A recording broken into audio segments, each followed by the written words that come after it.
ॐ शुक्लाम्बरधरं विष्णुं शशिवर्णं चतुर्भुजं प्रसन्नवदनं ध्यायेत् सर्वविघ्नोपशान्तये। गुरुर्ब्रह्मा गुरुर्विष्णुः गुरुर्देवो महेश्वरः गुरुः साक्षात् परं ब्रह्म तस्मै श्रीगुरवे नमः। ध्यानं ध्येयः सदा सवितृमण्डलमध्यवर्ती नारायणः सरसिजासनसन्निविष्टः केयूरवान् मकरकुण्डलवान् किरीटी हारी हिरण्मयवपुः धृतशङ्खचक्रः स्तोत्रम् ततो युद्धपरिश्रान्तं समरे चिन्तया स्थितं रावणं चाग्रतो दृष्ट्वा युद्धाय समुपस्थितं दैवतैश्च समागम्य द्रष्टुमभ्यागतोरणम् उपागम्याब्रवीद् राममगच्छो भगवान् ऋषिः राम राम महाबाहो शृणु गुह्यं सनातनं येन सर्वानरीन् वत्स समरे विजयिष्यसि आदित्यहृदयं पुण्यं सर्वशत्रुविनाशनं जयावहं जपेन्नित्यम् अक्षय्यं परमं शिवम् सर्वमङ्गलमाङ्गल्यं सर्वपापप्रणाशनं चिन्ताशोकप्रशमनम् आयुर्वर्धनमुत्तमम्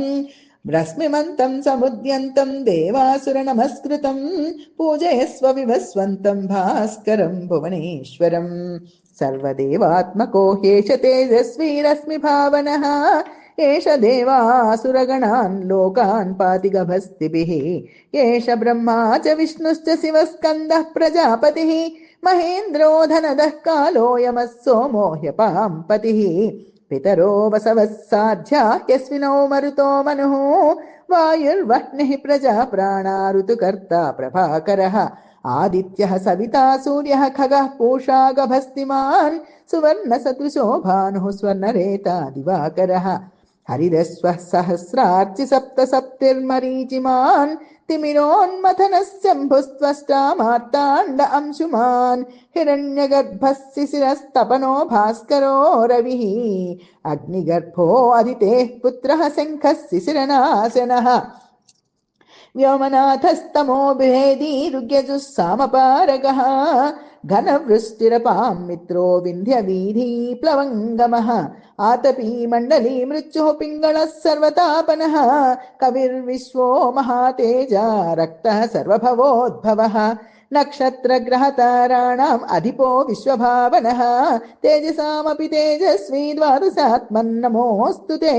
नमः पूर्वाय गिरये पश्चिमे गिरये नमः ज्योतिर्गणानां पतये दिनाधिपतये नमः जयाय जयभद्राय हर्यश्वाय नमो नमः नमो नमः सहस्रांशो आदित्याय नमो नमः नमः उग्राय वीराय सारंगाय नमो नमः नमः पद्मप्रबोधाय मार्ताण्डाय नमो नमः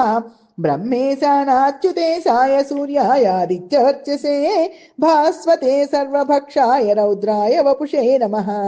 तमोघ्नाय हिमघ्नाय शत्रुघ्नायामितात्मने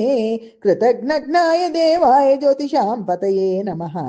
तप्तचामीकराभाय वह्नये विश्वकर्मणे नमस्तमोऽभिनिघ्नाय रुचये लोकसाक्षिणे नाशयत्येष वैभूतं तथैव सृजति प्रभुः पायत्येष तपत्येष वर्षत्येष गभस्तिभिः एष सुप्तेषु जागर्ति भूतेषु परिनिष्ठितः एष चैवाग्निहोत्रं च फलं चैवाग्निहोत्रिणाम् वेदाश्च कृतवश्चैव क्रतूनां फलमेव च यानि कृत्यानि लोकेषु सर्व एष रविः प्रभुः येन मापत्सु कृच्छेषु कान्तारेषु भयेषु च कीर्तयन् पुरुषः कश्चिन्नावसीदति राघव पूजयस्वैनमेकाग्रो देवदेवं जगत्पतिम् एतत् त्रिगुणितं जप्त्वा युद्धेषु विजयिष्यसि अस्मिन् क्षणे महाबाहो रावणं त्वं वधिष्यसि एवमुक्त्वा तदागस्त्यो जगाम च यथा गतम् एतत् श्रुत्वा महातेजानस्तशोको भवत्तदा धारयामास सुप्रीतो राघवः प्रयतात्मवान् आदित्यं प्रेक्ष्य जप्त्वा तु परं हर्षमवाप्तवान् त्रिराजम्य शुचिर्भूत्वा धनुराधाय वीर्यवान् रावणं प्रेक्ष्य हृष्टात्मा युद्धाय समुपागमत् सर्वयत्नेन महता वधे तस्य धृतो अभवत् अथ रविरवदन्निरीक्ष्य रामं मुदितमनाः परमं प्रहृष्यमाणः निशिचरपति संशयं विदित्वा सुरगणमज्जगतो वचस्त्वरेति।